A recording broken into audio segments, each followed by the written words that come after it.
মাননীয় স্পিকারের সামনে এমন কথাটি কেমন করে বললেন? আমাদের হাউসে আমাদের বোনেরা এসছে এমপি হইয়া, আপনি অভিনন্দন জানাচ্ছেন, আমি অভিনন্দন জানাতে চাই। সবাই মেধাবী, দুইজনের বক্তৃতা শুনছি, আগামী দিনে কিছু করতে পারবে, ভবিষ্যৎ আছে, লেখাপড়া জানা। কিন্তু বুঝলাম না তো কারা আপনারা,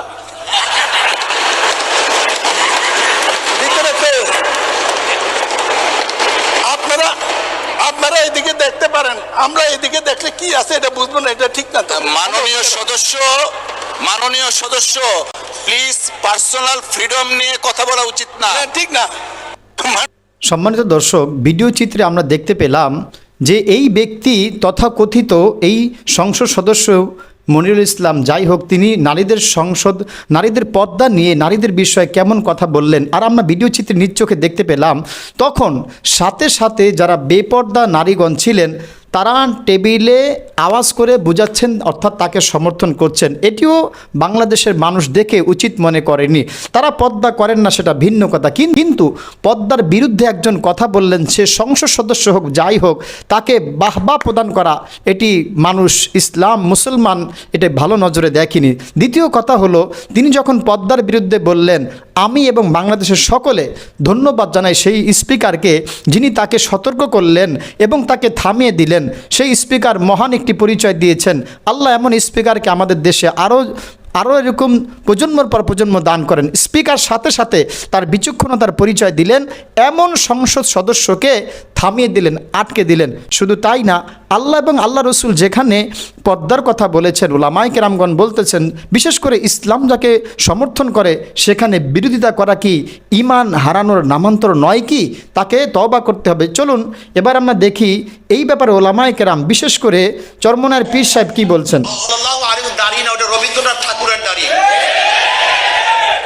আমি মনে করি ওনার টুপি এটা নবী আলাইহিস সালাতের টুপি না, এটা ইহুদিদের টুপি। আর আমি মনে করি ওনার পোশাক এটা সুন্নতি পোশাক নয়, এটা খ্রিস্টান পাদ্রীদের পোশাক। ইদানিং দেখলাম সংসদে সেই দাড়িওয়ালা, বিশাল দাড়িওয়ালা, টুপিওয়ালা, পাঞ্জাবিও পরছে বেচারা, ধবধবে সাদা দাড়ি,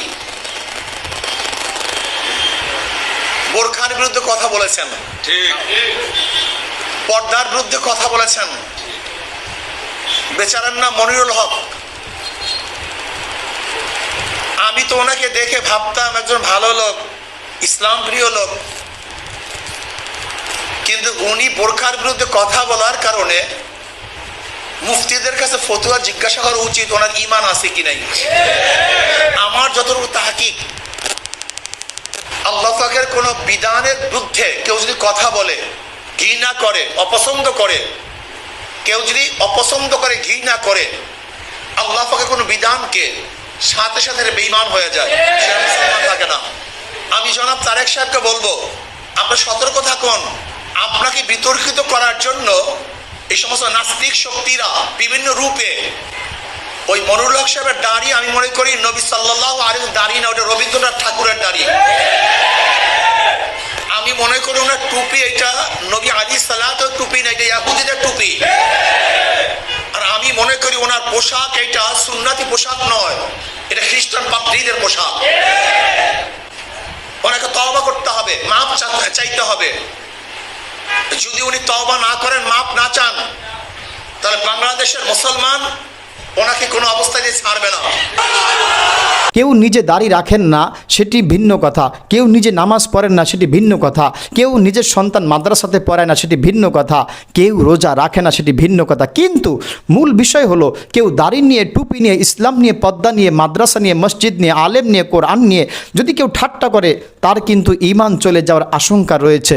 যেহেতু একজন ব্যক্তি এরকম সংসদে এমন বলেই ফেলেছেন, আর সংসদ সদস্যরা বাকিরা যারা প্রতিবাদ করেছেন তারা ঈমানের স্বচ্ছ পরিচয় দিয়েছেন, বিশেষ করে স্পিকার এরকম পরিচয় দিয়েছেন। তবে সম্মানিত মুসলিম ভাই এবং প্রিয় দর্শক, আমাদের উচিত হলো অন্যায়ের বিরুদ্ধে সর্বদা রুখে দাঁড়ানো এবং হককে হক বুঝা এবং বাতিলকে সর্বদা বাতিল জানা। আল্লাহ তাআলা আমাদের সকলকে হক বুঝা এবং হকের পথে চলার, বাতিলকে পরিহার করার তৌফিক দান করেন। আমিন।